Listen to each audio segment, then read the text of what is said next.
Peter R. Breggin, MD, is called the conscience of psychiatry for his many decades of successful reform efforts.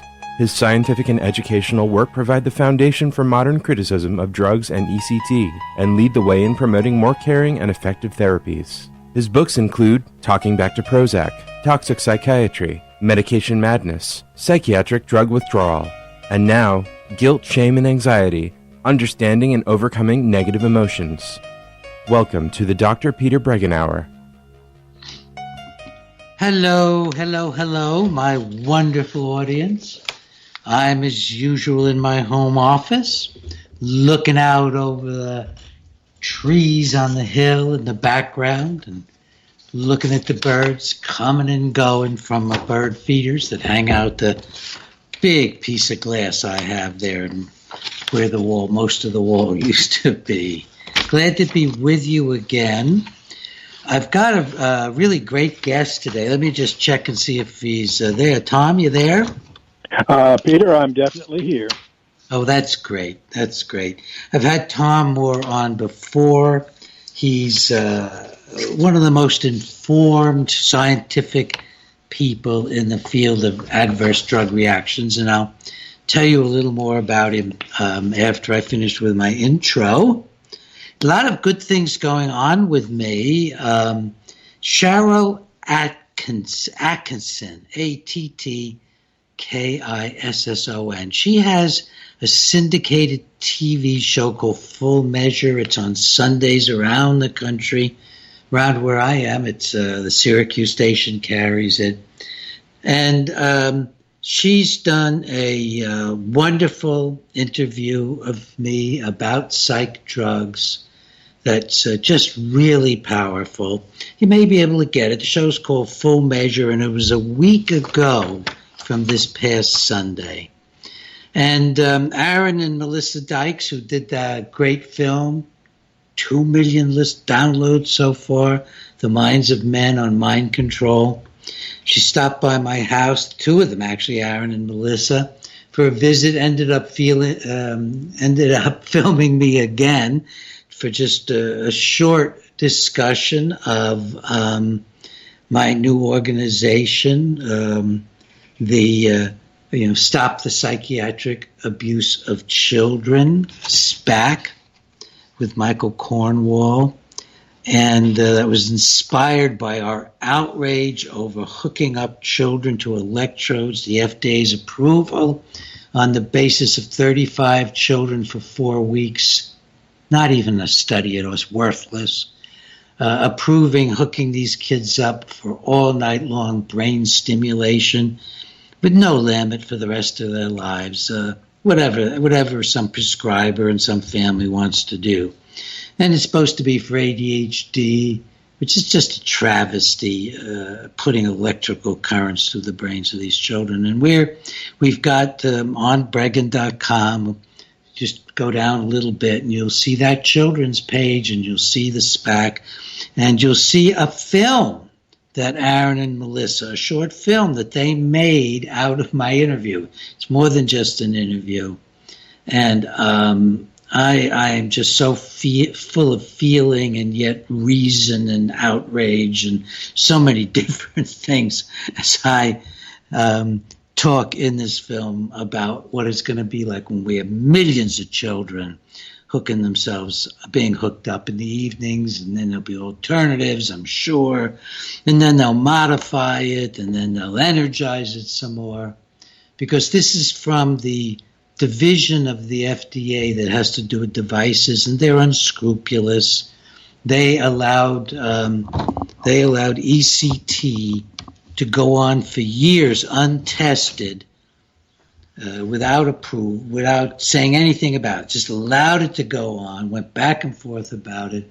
And when we finally forced, on the basis of a report I wrote for a judge, an affidavit, forced the drug company Thymatron to admit it caused brain damage and caused memory loss, within 2 or 3 days the FDA went ahead and for the first time approved ECT. So we're talking, and this is that devices group. And they've also allowed electroshock to be energized 20 times over the way it was originally used years ago, and they never interfered with the shock docs and the shock machine people doing this. So we're in a very desperate situation. Go look up on my website the children's section and SPAC. Stop the Psychiatric Abuse of Children. You're listening, of course, to the Dr. Peter Breggin Hour, and it's August 7th at 4 o'clock, New York time, a few minutes after 4. You can call in and ask me questions and Tom questions about these issues. But again, if you have general questions, wait till the last Wednesday of the month, please, and call in as you have been doing. But I'd sure like to see people call in specifically about the content of the show.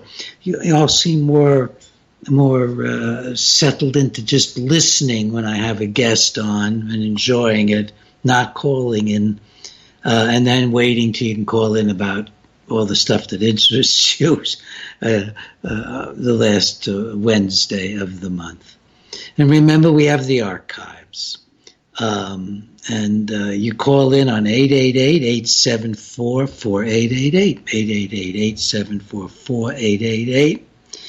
888-874-4888. Tom, hi, welcome to the show. It's really always great to have you on. Tom produces a bulletin called Quarter Watch, which has amazing material in it. He is really a scientist. He's senior scientist at what's the name of your organization again, Tom? The Institute for Safe Medication Practices. Forgive me for that. ISMP. And he teaches at George Washington University, and he's also done legal work in the area of, for example, Risperdal and its effects on kids. He's a good man. So welcome to the show, and tell us about some of your latest research, or talk about any of the things on your mind right now. Okay, well, I do have a couple of topics for you to consider. I published last year in a medical journal, the Journal of the American Medical Association, Internal Medicine, a study of the most widely used sleep medication, which is Zolpidem or Ambien. And tell us about it. I'm looking at it right now at the study. It's very important. And the stuff that's going on with Ambien and the FDA is overall very important. So what did your study find? Well, there are two parts. Let's sort of start at the top. And it's a story of a lot of psychiatric and psychoactive drugs. And that is, it's addressing a real problem, which is something like 1 out of 3 adults has a problem with insomnia, and something like 10% have enough of a problem with insomnia that it impairs their activities the next day. So let's start. We got a big problem. The most widely used sleep medication is Zolpidem, or it's also known as Ambien. So it might be great if we had an answer to a problem that so many people have, but it's not. And so the headline finding of the study that I published last year was that 77% of the people who were taking this drug, and there were about 3.5 million of them, were not following one or more safety recommendations. So here is a drug. That's sort of point one. Point two is the sad fact is we don't have good drug answers to problems of insomnia. And so when you actually test Zolpidem, it turns out that for a short term, if you just take it and I'm sure you got a lot of listeners out there who have taken it or are taking it. For the first couple of nights, it actually has a modestly good effect. Probably sleeping, 40 minutes more than usual. But after 14 days of continuous use, the effect is lost, and you actually can't distinguish it from a placebo. So Peter, but people keep taking it, partly because it has some addictive properties, rebound effects. Partly it's just sort of psychological dependence. And there's also a placebo effect, which is when we actually studied how well Ambien worked, it turned out the people taking the placebo after 2 weeks were reporting they were sleeping about 20 minutes more. But the problem is that what we have is we have drugs that doesn't work very well. So you're saying placebo was better at 2 weeks than the Ambien? No, it was indistinguishable from Ambien. Okay. Only a couple of minutes different. So, but the second problem, and this is the issue that really comes up with all drugs we take, is drugs have benefits and we have risks. And so if we really find that after 2 weeks it's really not helping, all we have is risk. So that's partly what the paper is about. So what are the risks that we're exposing people to when they keep taking it? Well, the first thing is they aren't taking it short term. More than 70% of the people are taking it every day long term. So that's problem number one. Problem number two is they're combining it with drugs that have, that's because it doesn't work very well, okay? 44%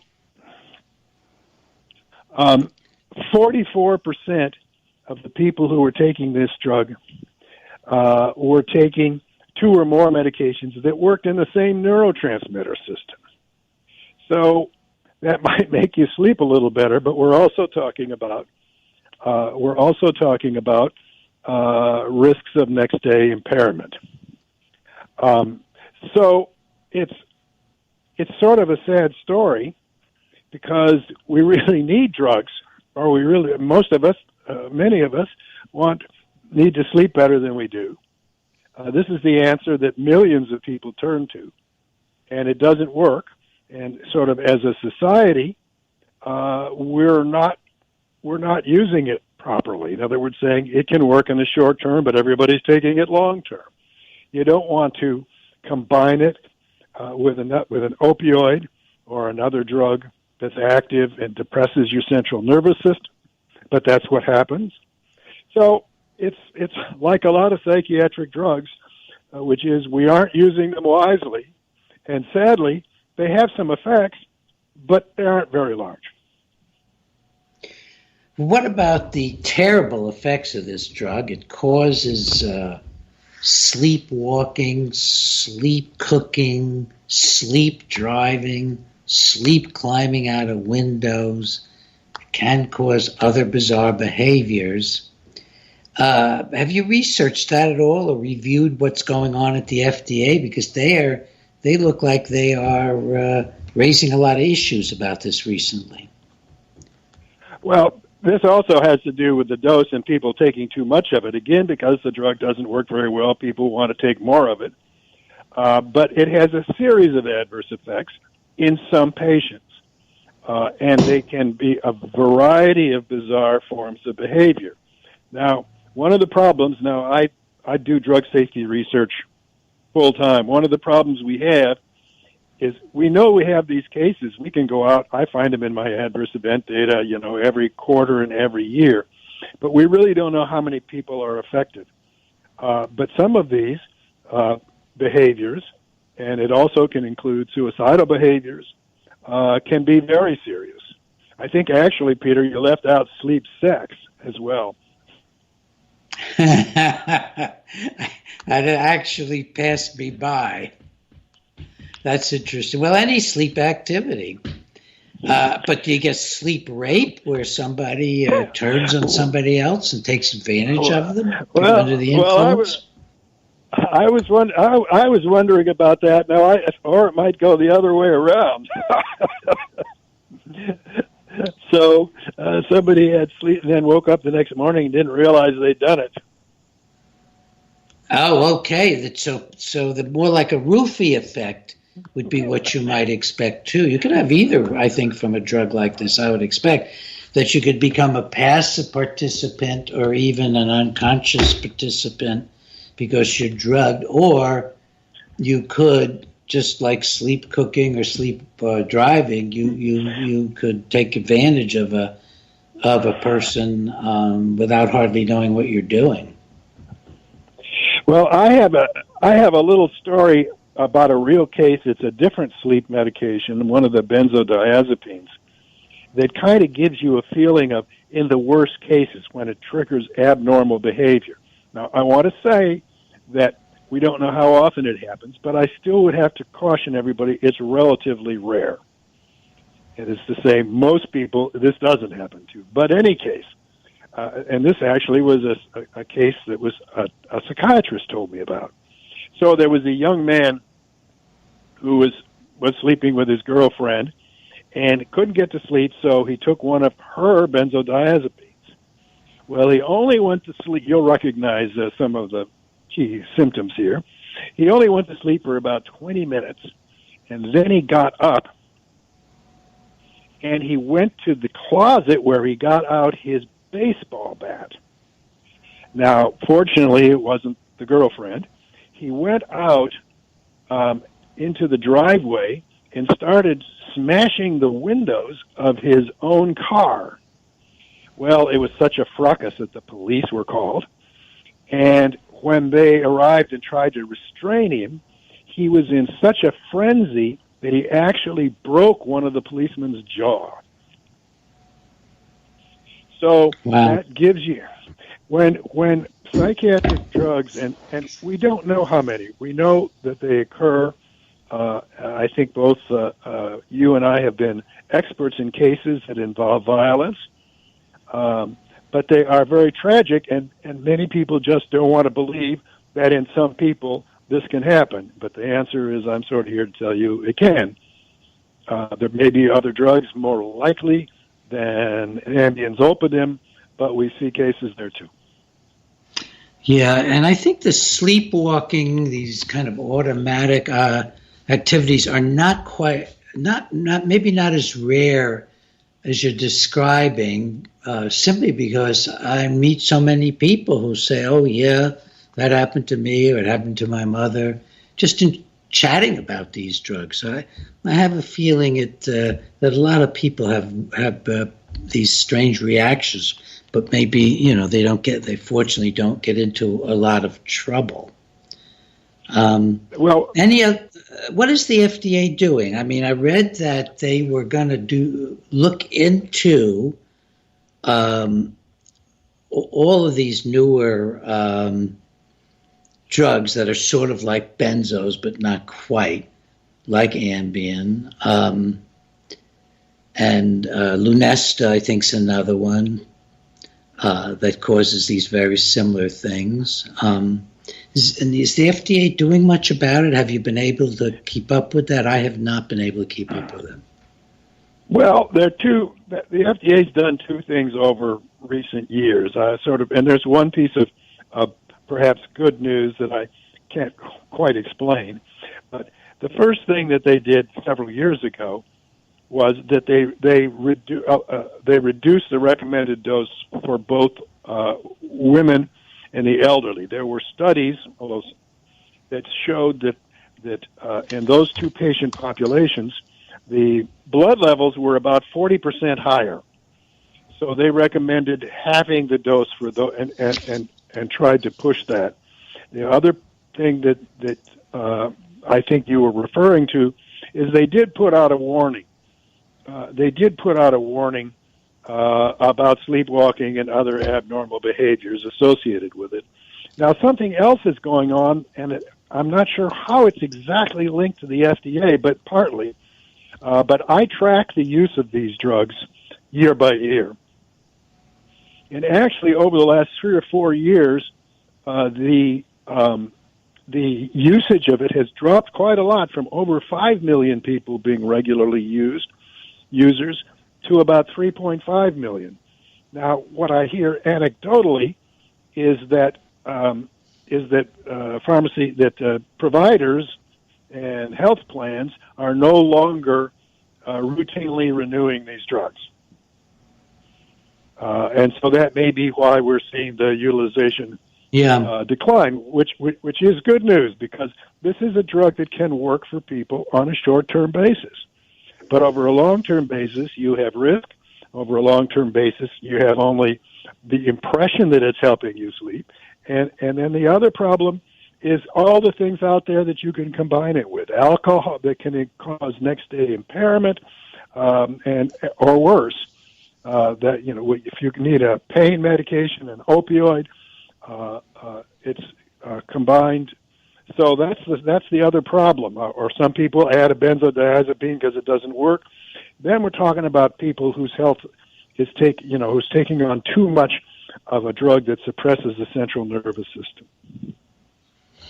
Yeah, keep in mind, folks, that within that short-term period of using it and perhaps getting some sleep help, quite often the worst adverse effects also occur in the first couple of weeks before the brain can get used to the drug, which is the tolerance. So you also have a lot of the adverse effects will pile up in the beginning, and there's just many other kinds of things on Ambien and also on Sonata and Lunesta, which are these very similar drugs, and including like confusion and anxiety, just muscle cramps. People get a lot of different negative effects, often sedative-like effects from these drugs. Not the best thing in the world. It's worse. Go ahead. I was about to say it's a problem that we have across psychiatric drugs, which is we have people with real problems. We have people who do have reverses in life or for other reasons become depressed. We do have a lot of people who have trouble sleeping. The answers we have in terms of a pill are not very effective. And so when people find that out, they start combining drugs, combining it with alcohol. Right. They're still reaching for an answer. And so you took what might be a modest risk, and then you doubled or tripled it. Yeah. I think it's very, very important. And memory loss, also depression. You mentioned people being depressed. Depression is another one of the things that people see with this group of drugs. And any sedative can affect your memory. And while you might not get, hopefully won't get permanent memory loss from using it for a week or two, you might not perform as well the next morning on a test. That's very important because these drugs do affect the laying down of memories. So that's another problem for the college students and whoever else are, borrowing a sleeping pill, Xanax, or anything, any sedative drug. You're going to have less good memory the following morning. A lot of stuff. My view that I talk about, Tom, more and more is, look, these are all neurotoxins, so they're poisoning your brain. So expect all kinds of negative things can happen. They're variable, they're unpredictable, and see if you can find better solutions. And insomnia is a very difficult problem. It's a difficult problem in therapy at times to help people with. Some of the things that do help are routines, having a routine that you enjoy before bed. Begin the routine an hour before bedtime so you have time to relax. I like to spend at least an hour and sometimes hopefully 2 with ginger before bedtime. So us with those brains that never stop moving, we can just keep each other company, maybe give each other back rubs, do whatever feels nice for us to relax in the evening. And having the rituals to look forward to is very important. So, and enlist your partner, if you have one, to make the evening something to anticipate. Maybe a light snack. Alcohol has the very same problems as Ambien. It may help you for a night or two get some sleep, but very quickly the brain starts to fire back. And I'd add two more suggestions to your list. Good. I think exercise during the day promotes more relaxed evening and sleep. So I think that can help. The other thing I was going to add to alcohol is alcohol has a better than half-life of about 5 hours. Right. And so if you have a couple drinks because you're anxious or upset, and you have a couple of extra drinks, you're going to hit 2 o'clock in the morning, and you're going to bolt wide awake because the alcohol has been eliminated from your system, or most of it. Yeah. So that's the second reason alcohol doesn't really help you there. The Ambien's half-life, 1.5 hours. That's the half-life. Now, the effects are going to last somewhat longer. There's a suggestion here I'm reading that it can last up to 8 hours, some of the effects. But you're going to have even more rebound than from alcohol because it's got quite a bit of shorter effect. And it's unconscionable, I think, to produce drugs with these short half-lives and call them sleeping pills because it's just inevitable that the brain's going to catch right back up and start forcing, more energy, more alertness, and with that more anxiety and more agitation. Well, any more thoughts about? Go ahead. I do. Yeah, I have one more little story to tell you about, which is, as usual, of course, you have the shorter half-life of Zolpidem, Ambien, correct. So, I don't know, about 8 years ago, a sustained release version was created. That substantially, and, it was the pill was created in a different way, so it was released. And the other thing that had happened since Zolpidem Ambien was approved, the FDA had gotten somewhat more demanding about testing it, about testing the drug. So they actually, for the sustained release, where they were hoping to see a better, longer effect, they actually tested people in a sleep lab. So we didn't, often people actually sleep better than they think they do. So they were actually measuring it with sonograms. And so what happened when they used these more sophisticated techniques to measure how much sleep? Well, once again, at 14 to 15 days, the effects could not be distinguished from a placebo. Yeah. So the answer to that is sleep is an incredibly complex process. This is one of the reasons why we have so many problems with psychiatric drugs. And that is that, this is there are like 7 different stages. There are all kinds of other interacting neurotransmitters. And so just hammer one, GABA, and it's probably, you're probably not going to get, the effect that you want, and you're going to probably get a lot of effects that you don't want. And that really is a story that extends to other drugs too. Absolutely. It's pretty random, the way these drugs affect the brain. Everybody's brain is different. Everybody responds differently to drugs. The brain is complex beyond our imagination, complex beyond any theoretical understanding. Put a neurotoxin into it, and you're taking risks. And the longer you take it, the more that your brain will simply begin to subdue the drug effect.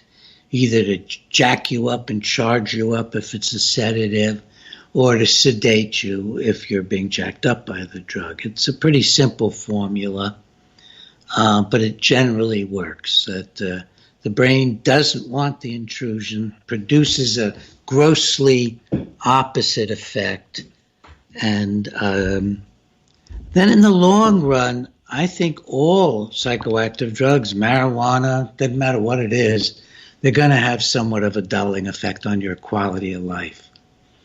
The brain just doesn't stay as sharp long term on medications. Go ahead, Tom. Well, I was the phrase that I used for another class of drugs, but with a similar sort of problem, is that you basically have a chemical bull in a china shop. Yeah.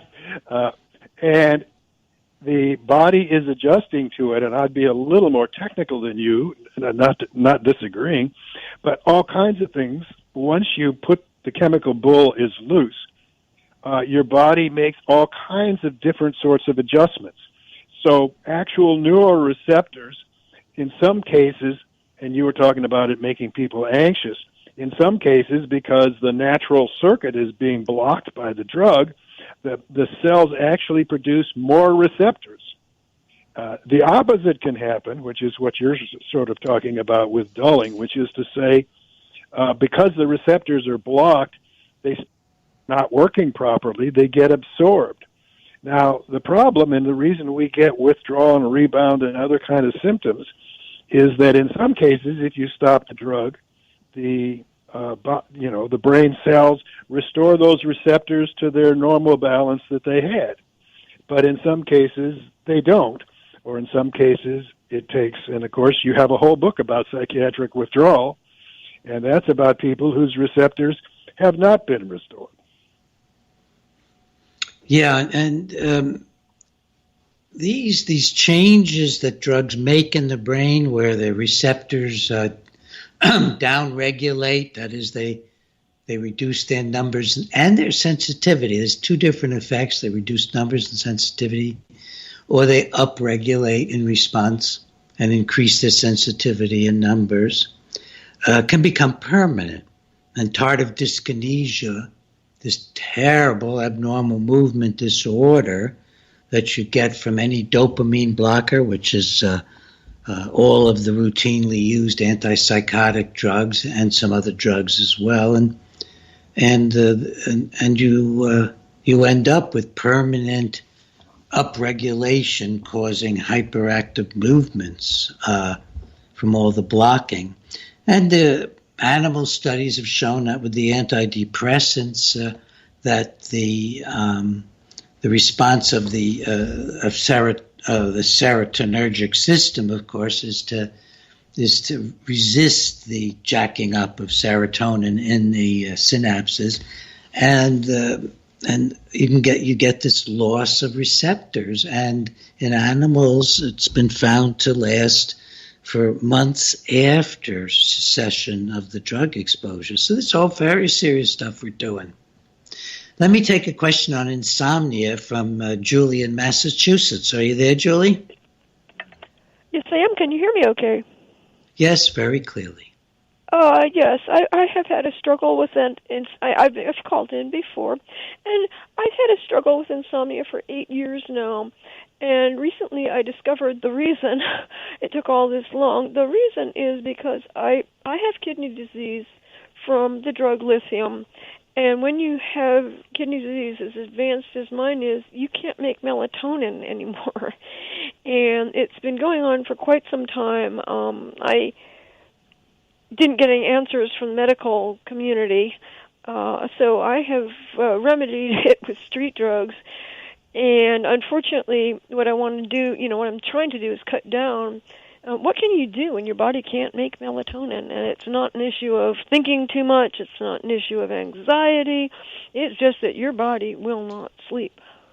Well, I mean, the first thing one would think of would be to take melatonin. It's readily available over the counter. Do you recommend a particular kind? Because nothing seems to work. I've tried different kinds, tried varying the dose. It never works.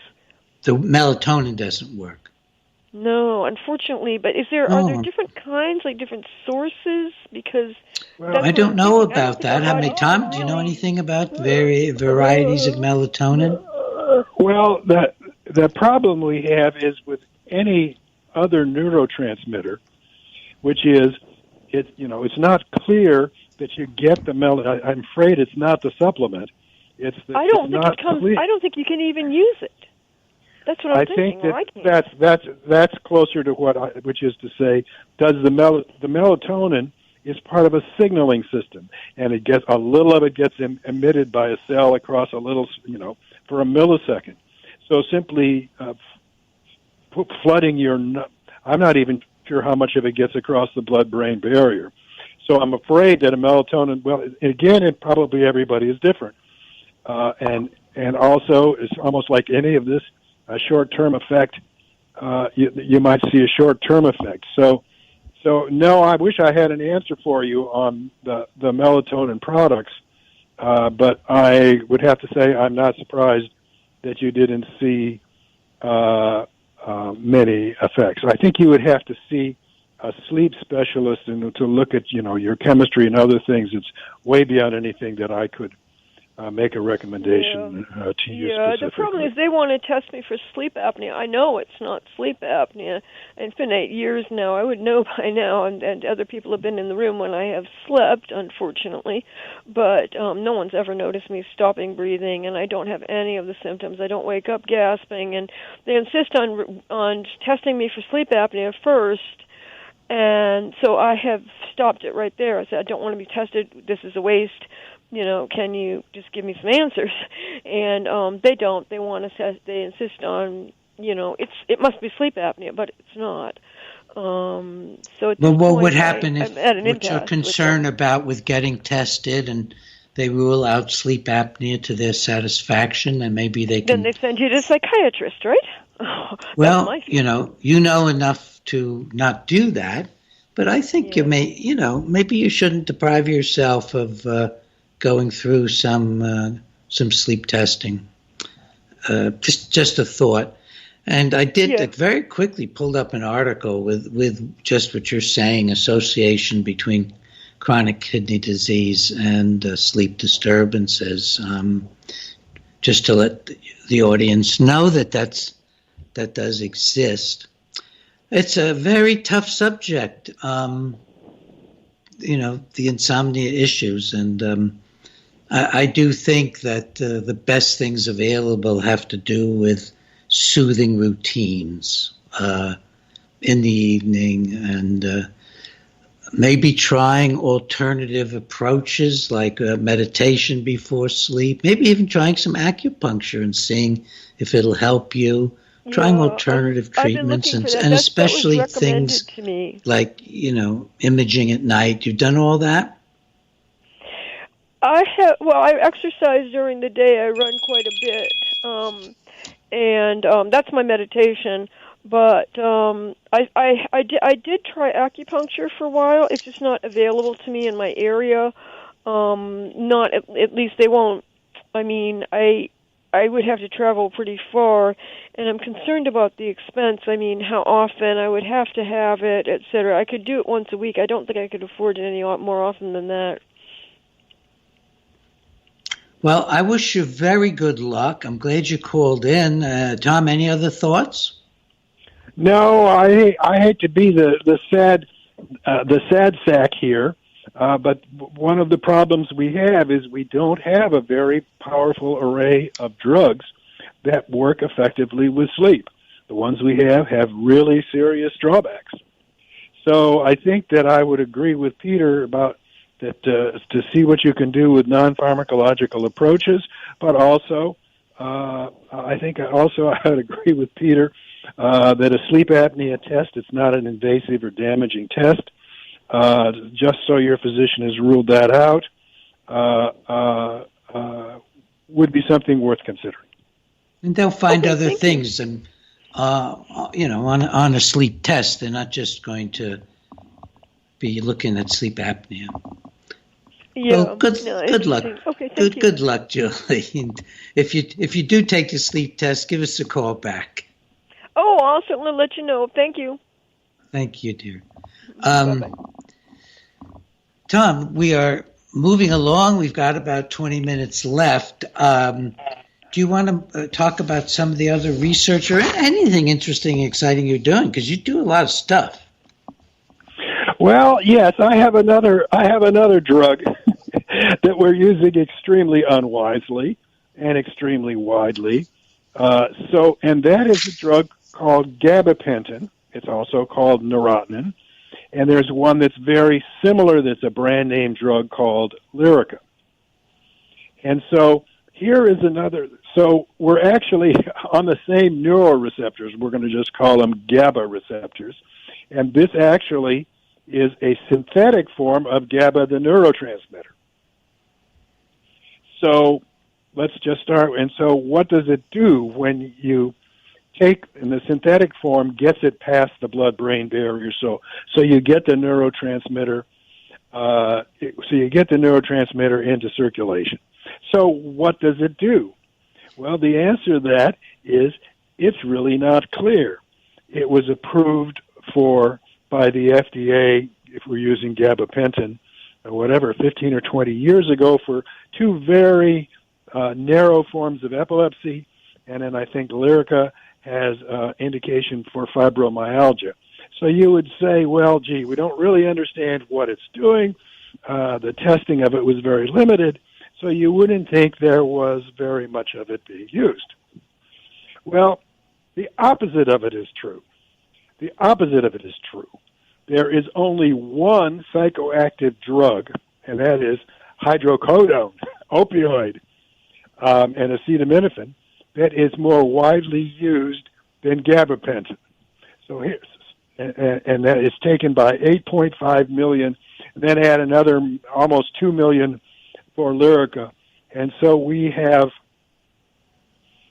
10 million out of the 240 million adults, roughly, who are taking this drug. Well, why are they taking it? Well, and it's basically irresponsible physician use. They're just tossing it into cocktails of other drugs that also don't work very well.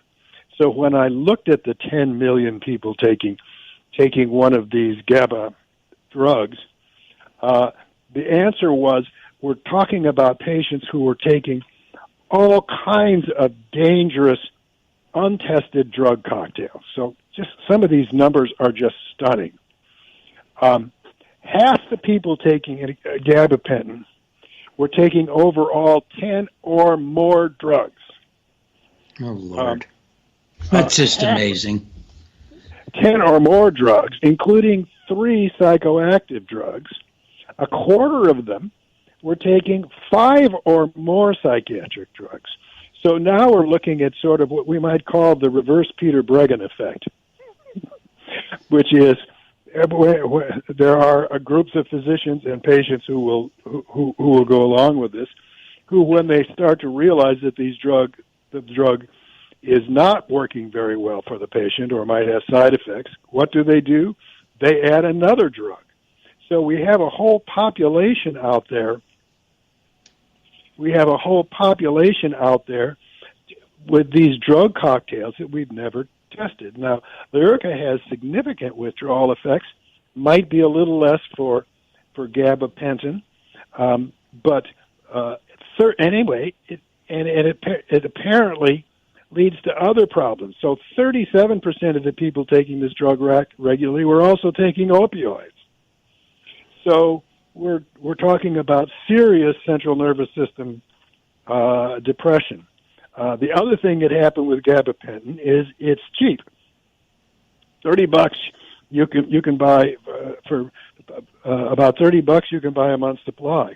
It's a generic, and so in Kentucky when they did a study of drug overdose deaths, almost one out of, and they did blood to see what they died of.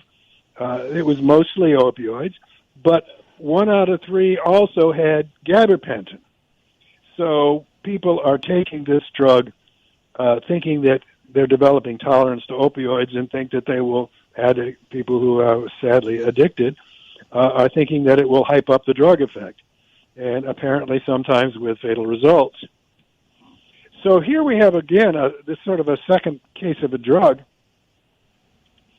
The other real use of gabapentin is probably your listeners know that you and I share skepticism about how well antidepressant drugs work.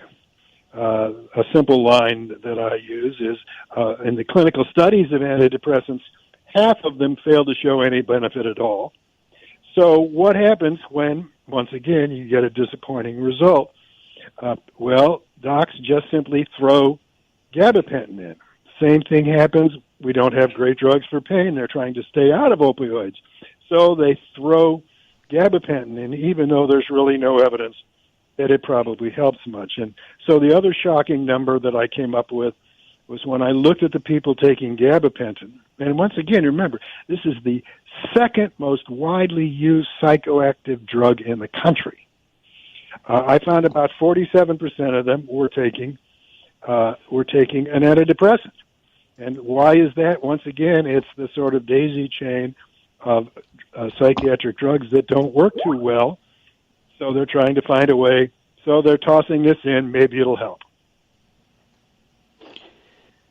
They're very mind-bending drugs. Lyrica, which they really push to replace the narcotics, it just fogs your brain. And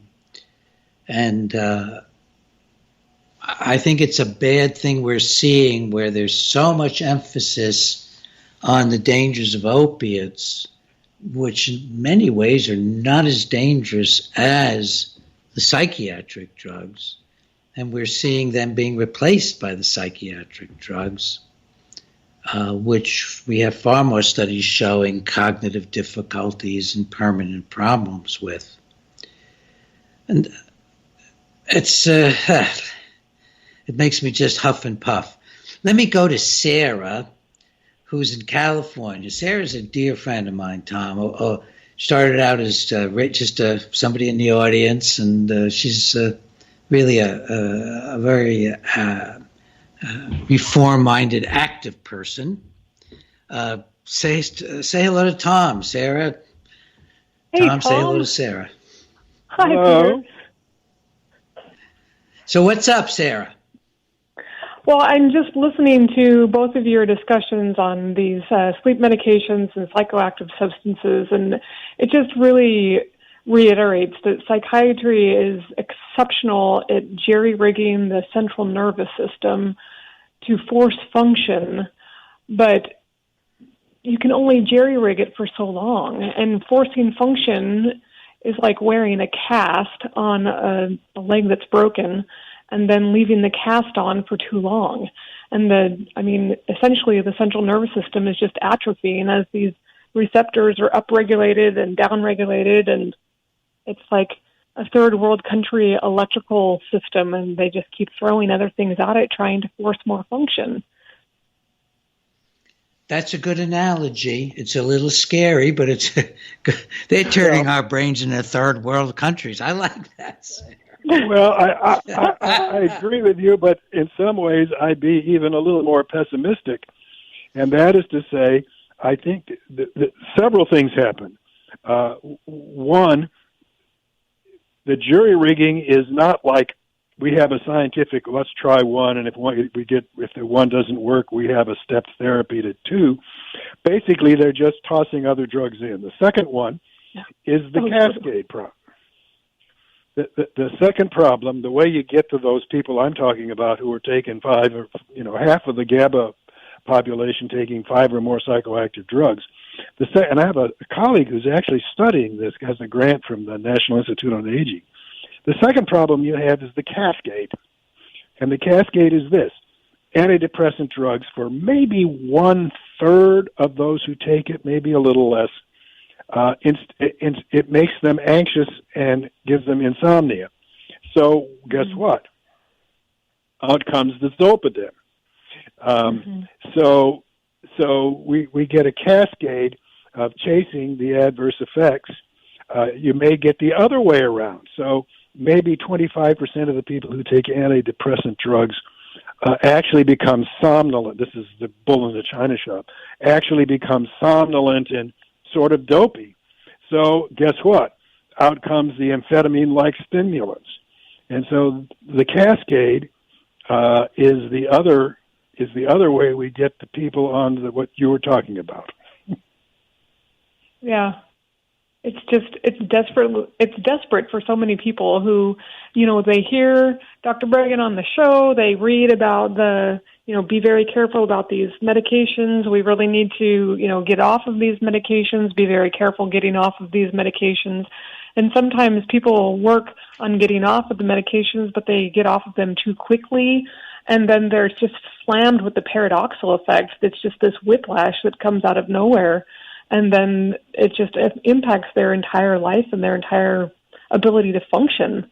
I have so many friends who are just literally laying in bed daily trying to figure out, how do I repair my central nervous system after getting off of these medications? Well, you do raise another good point that all your listeners should pay attention to. After hearing someone like me being as pessimistic as I am about the limits of psychiatric medications, and that is you also can't just stop. And Peter Breggin has a wonderful book about it. There's some other resources on this. It turns out that most physicians are not well educated. I wrote a study of some of this material a few years ago, are not well educated. They don't understand how long it can take to separate people from some of these drugs. So if you're hearing this and saying, I don't want them, you need to, separating yourself from these drugs, even including just you're taking Zolpidem, you're probably going to have a rebound effect. Just after hearing this, don't just willy-nilly say, no more of that tomorrow. I mean, I guess people have done that. But you kind of need a plan. You kind of need an overview. You may need to consult with a sympathetic physician. So true. Tom, I had a really interesting discovery recently. For a legal case, I got a 5-year reports from the FDA, the summary reports that has all of the adverse effects reported over 5 years. And I did it for Zoloft, sertraline, up through 2012, 5 years up to 2012. And I searched homicides. Tom, I got 20 unique reports of homicide over 5 years for Zoloft. That sounds incredible to me. Are you aware of more and more reports? Because certainly your study, which is the best study done on reports of violence to the FDA, you didn't have anything like that just a few years earlier. Well, I think I disagree. I think my study disclosed quite a few acts of violence that included homicides. I'm talking about 15 for Zoloft for 5 years. That's 20. I'm sorry, 20. Well, I should have asked you about that. I'll have to have you back on to talk about this issue. Okay.